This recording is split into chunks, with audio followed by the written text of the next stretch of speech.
मीराबाई का जन्म राजपूत जाति में हुआ था। महिलाओं को घर से बाहर जाने पर प्रतिबंध था, परंतु मीराबाई ने किसी की परवाह नहीं की। फिर मीराबाई जी का विवाह राजा से हो गया। भोजराज सिंह जी धार्मिक विचार के थे। उसने मीरा को मंदिरों में जाने से नहीं रोका, अपितु लोक चर्चा से बचने के लिए मीरा जी के साथ 3-4 महिला नौकरानी भेजने लगा। मीराबाई मंदिर में जाकर पूजा करती थी और भक्ति में लीन हो जाती थी, जिस कारण से सब ठीक चलता रहा। कुछ वर्ष पश्चात मीरा जी के पति की मृत्यु हो गई। देवर राजगद्दी पर बैठ गया। उसने कुल के लोगों के कहने से मीरा को मंदिर में जाने से मना किया। आज के बाद तुम मंदिर में नहीं जाना। नहीं, मैं मंदिर में जाना नहीं छोड़ सकती। परंतु मीराबाई जी नहीं मानी, जिस कारण से राजा ने मीरा को मारने का षड्यंत्र रचा। विचार किया कि ऐसी युक्ति बनाई जाए कि यह भी मर जाए और बदनामी भी ना हो। राजा ने विचार किया कि इसे कैसे मारे।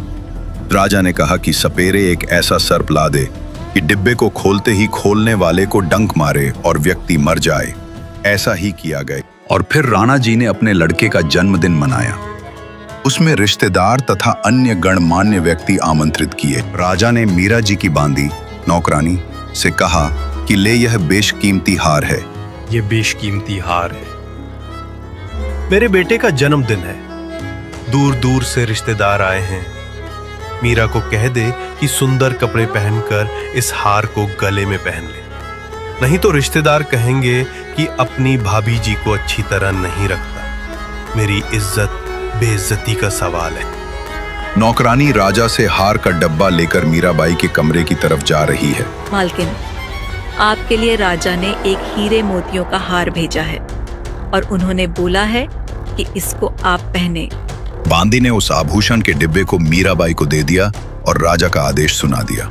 उस आभूषण के डिब्बे में काले सफेद रंग का सर्प था। मीरा ने बांदी के सामने ही उस डिब्बे को खोला। उसमें हीरे मोतियों से बना हार था। यदि मैं हार नहीं पहनूंगी तो व्यर्थ का झगड़ा होगा। मेरे लिए तो ये मिट्टी है। ये विचार करके मीरा जी ने वो हार गले में डाल लिया। राजा का उद्देश्य था कि आज सर्प डंक से मीरा की मृत्यु हो जाएगी तो सबको विश्वास हो जाएगा कि राजा का कोई हाथ नहीं है। हमारे सामने सर्प डसने से मीरा की मृत्यु हुई है।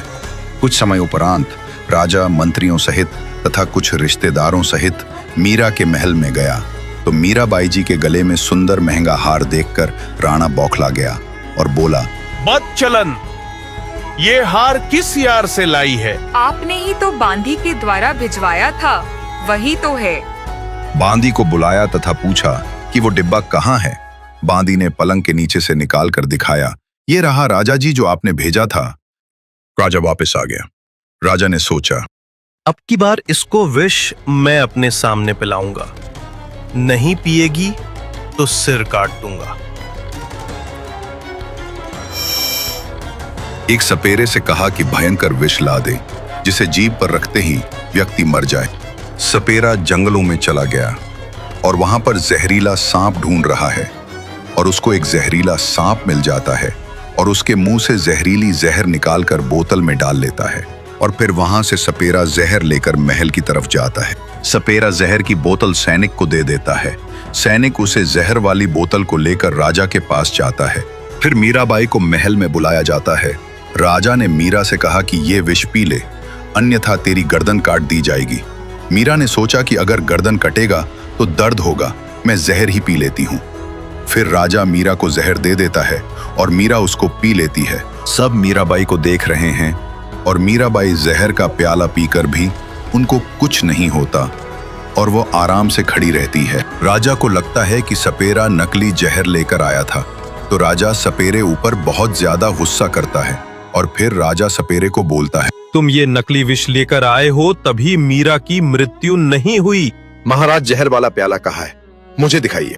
सपेरे ने उस प्याले में दूध डालकर एक कुत्ते को वही पिला दिया।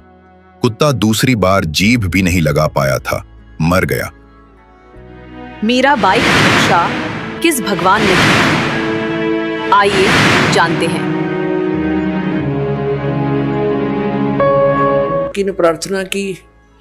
परमात्मा ने कहा, बेटी जा उसके पास, वो बैठा महात्मा, वो देंगे तुझे दीक्षा। वो तो गई वहां पर, जहां संकेत मिल गया।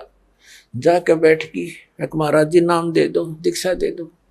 रविदास जी कहने लगा, बेटी बहन मैं हूं चमार जाति का और तू है ठाकरा की बेटी।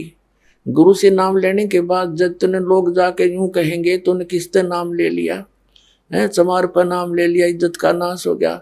और जब तेरे मन में दोष आ गया भक्ति खत्म हो जाएगी तेरी, और लोग तेरी बेइज्जती बहुत करेंगे बेटी, तो कोई और देख ले अपना गुरु। तो मीराबाई ने कहा कि महाराज जी मैं आपकी बेटी, आप मेरे पिता, बाढ़ में जाए संसार, मैंने नाम दे दो, मैं पीछा छुटवाना चाहती। तो रविदास जी ने दीक्षा दे दी।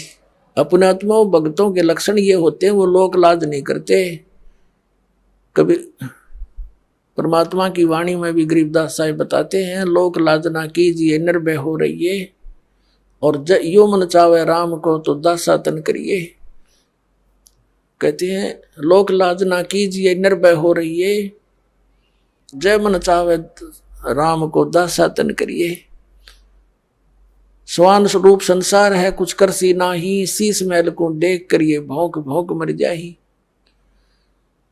सत्संगी तजना सत्संगी संगना तज चितराम बसाही। नित्यानंद जी महाराज संत हुए हैं, उन्होंने कहा है कि लोक लाज मर्याद जगत की तरण जो तोड़ बगावे। ये लोक लाज मर्याद जगत की नौगे तरण की तरह डिकड़े की तरह तोड़ के फेंक दे, तब कोई राम भगत गत पावे।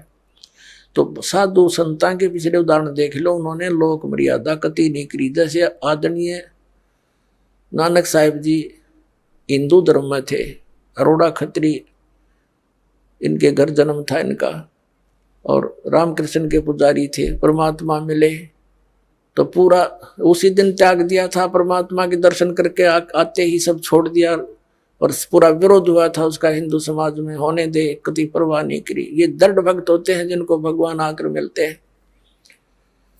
तो मीराबाई ने कहा भगवान मुझे नाम दे दो, आप मेरे पिता, मैं आपकी बेटी, कुछ हो मेरे साथ वो संघर्ष, आप मेरे साथ रहोगे, मैं आप झेल लूंगी सब कष्टों को, परमात्मा के लिए मैं कुछ भी कर सकती हूँ। अब प्रथम मंत्र दे दिया रविदास जी ने, और फिर जैसे महीने में 20 दिन में फिर आने लगे सत्संग करने। तो सत्संग उस दिन तो भगत पर पक्के आते हैं। सत्संग विशेषकर परमात्मा रात्रि में भी करते थे और दिन में भी करते थे। दिन में कम, रात्रि में ज्यादा करने लगे, क्योंकि दिन में काम नहीं में समय नहीं मिलता भक्तों को, व्यक्तियों को। रात्रि तो अपनी ही होती है, अपने ही समय नींद से समय निकाल लेते हैं। अब पहले तो वो दिन में मंदिर में जाती थी, अब रात्रि ने सत्संग में जाने लगी, दोनों टाइम, सुबह भी, दिन में भी, रात में भी। अब पहले तो उसका पति था, उसको साथ देता था, कोई बोलने वाला नहीं था। अब उसकी मृत्यु के बाद उसका देवर बन गया वहां का, उस नगरी का राजा।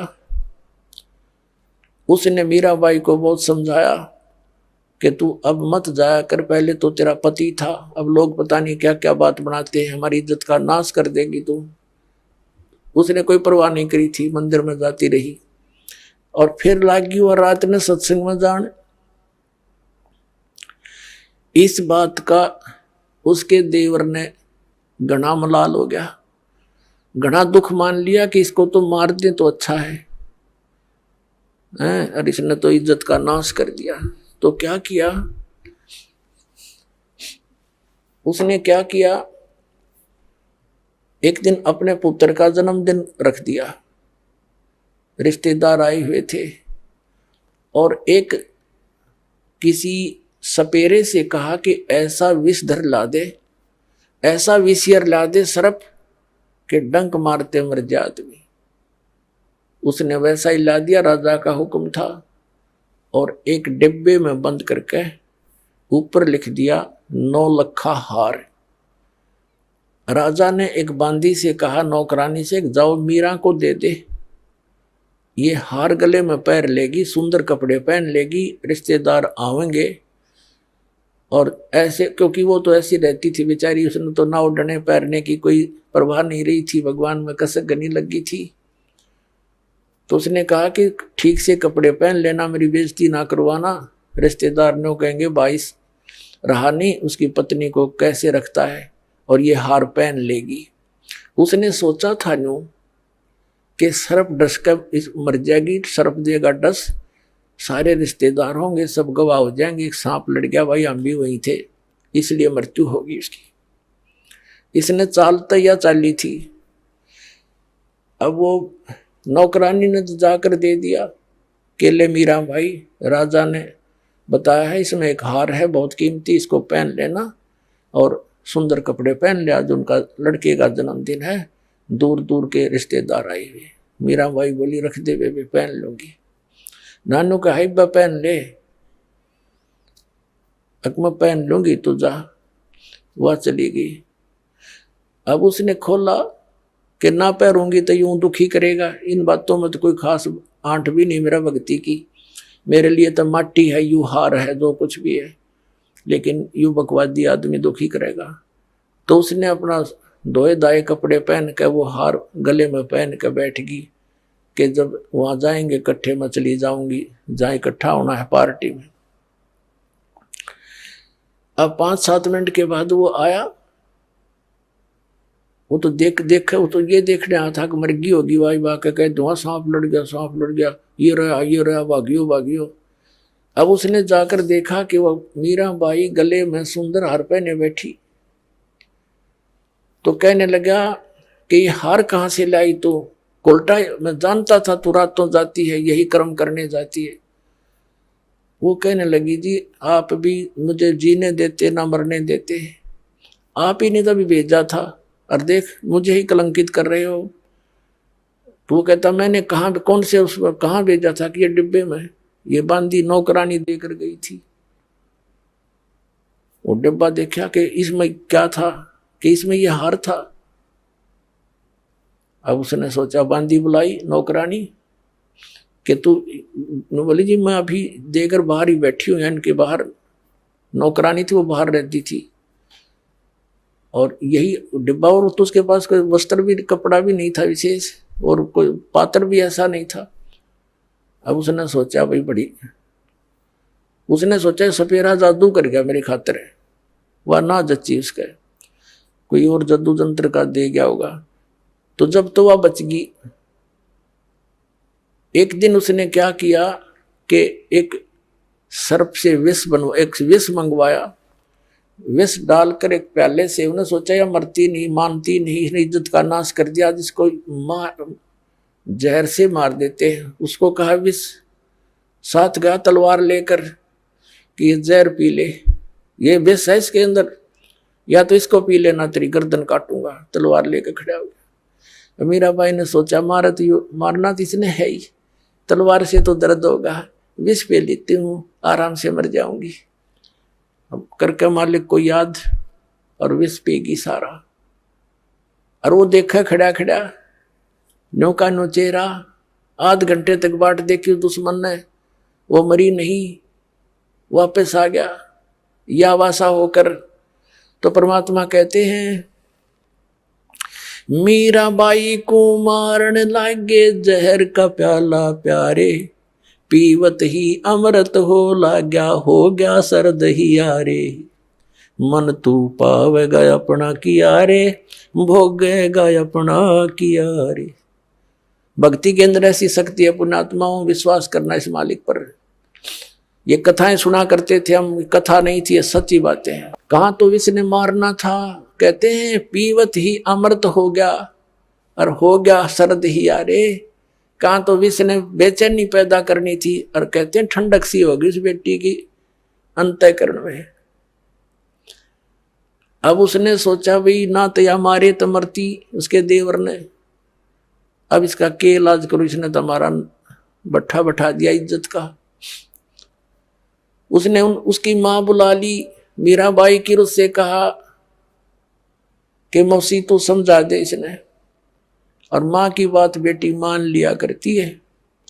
तो माँ ने बहुत समझाया, बेटी देख इधर उधर जाती है, हमारी तकरार होती है, तो अपनी भक्ति यहाँ कर ले। और वहाँ 100 प्रकार से उसने जैसे तैसे माँ बेटी को समझाती है, अपने सारे जंतर मंत्र कर दिए पर वह ना मानी। फिर यहाँ तक कहा कि बेटी हम ठाकुर, और वो चमार जिस तो तू नाम ले आई, इसमें भी हमारी बेइज्जती का मामला है बेटा, तू मत जाया कर वहां। अपने आत्माओं परमात्मा के पाने के लिए, परमात्मा के पाने के लिए सबसे बड़ी बंधन काल ने, सबसे बड़े रस्से हमारा बांध रखे हैं ये लोक परंपराओं के। और परमात्मा कबीर साहब कहते हैं, सोई जन उभरे जिन तोड़ी कुल की कान। परमात्मा कहते हैं कुल करने के कारण यू अनसा गया बिगो, जब यू कुल के कर लेगा तो चार पाया का हो। आज तो लोक लाज में कुल की मर्यादा में को प्रमुख मानकर सत्संग में आया नहीं, सत्संग सुने नहीं, ज्ञान होया नहीं, भक्ति करी नहीं, फिर गधा बन का घूमेगा, चार पाया का होगा। जब यू कुल के ढालड़ा होगा तेरे, तब यू कुल के कर लेगा तो चार पाया का हो। तो संतों को यू हृदय में जम जाती है बातें। तो यहां परमात्मा कहते हैं कि तन छूटे जब कहां समावेगा, और आखिर तुझको कौन कहेगा, गुरु बिन आत्म ज्ञान मन ने की कर ले, दो दिन का मेहमान मन ने की कर ले, दो दिन का मेहमान। कहते आखिर तुझे गुरु के बिना यू आत्मज्ञान बताओगा कौन है। तो इस प्रकार हमने इस सारे ज्ञान को समझना है। जैसे नित्यानंद जी एक ब्राह्मण कुल में थे, तहसीलदार की पोस्ट थी 250 वर्ष पहले की बात। इसमें नारनौल के नवाब के यहाँ तहसीलदार की नौकरी करते थे। जब ये आत्मज्ञान हुआ, फिर परमात्म ज्ञान हुआ, नौकरी त्याग दी। पत्नी थी वो विरोध गणा करा करती, परमात्मा की ऐसी रजा हुई उसकी मृत्यु होगी, और वैराग बन गया। जब इस ज्ञान से परिचित हुआ तब कहा था ब्राह्मण कुल में जन्म था। पहले तो 250 वर्ष पहले ब्राह्मण के घर जन्म होना ही एक बहुत बड़ी महान माना करते थे। और फिर तहसीलदार की पोस्ट, आज तो मंत्री की को ना इतनी कीमत जितनी उस समय तहसीलदार की होती थी। और दोनों को बद के गढ़ भगवान से दूर कर, कहते हैं कबीर साहब कहते हैं, सुख के माथे पत्थर पड़ो जिसते नाम हर देते जा, और बलिहारी उस दुख के जो पल पल नाम लटावे। परमात्मा कबीर जी कहते हैं आग लगो ऐसे सुख के जो भगवान से दूर करे, हे परमात्मा ऐसा दुख भी दिए रखना, तेरी याद बनी रहे। तो नित्यानंद ने कहा था जब वो ये ज्ञान हो गया, जब कहते हैं ब्राह्मण कुल में जन्म था मैं करता बहुत मरोड़, और गुरु गुमानी दास ने दिया कुबद गढ़ तोड़े। संत मिले उनको गुमानी दास नाम के, कहते कुबद का गढ़ तोड़ दिया। मान बढ़ाई है, ऊंची नीची जाति वाला अभिमान भेदभाव, कहते ये कुबद का गढ़ संत बिना नहीं टूटे। तो परमात्मा के बच्चे जो होते हैं उन्हीं को मिलते हैं जो दृढ़ होते हैं। मीराबाई दृढ़ भगत थी, सारा संसार एक तरफ। अपने आत्माओं मीराबाई ने देखा है रोज बकवाद करता है ये, कभी मारने की चेष्टा करता, घर त्याग कर चली गई, वृंदावन में रहने लगी। तो वहां परमात्मा फिर मिले जाकर उसको दूसरा रूप बनाकर, और ज्ञान से उसे पूछा, जैसे धर्मदास जी को मिले थे। तब उस बेटी की भी आंखें खोली, बेटा इससे आगे और भी नाम है, ये तो प्रथम मंत्र दिया है, इसके आगे सतनाम है, वो ग्रहण कर, उसको मैं दे सकता हूँ और किसी के पास नहीं है। तब मीराबाई ने परमात्मा कबीर जी से फिर मंत्र लिया, तब उसका कल्याण हुआ। बोलो सतगुरुदेव।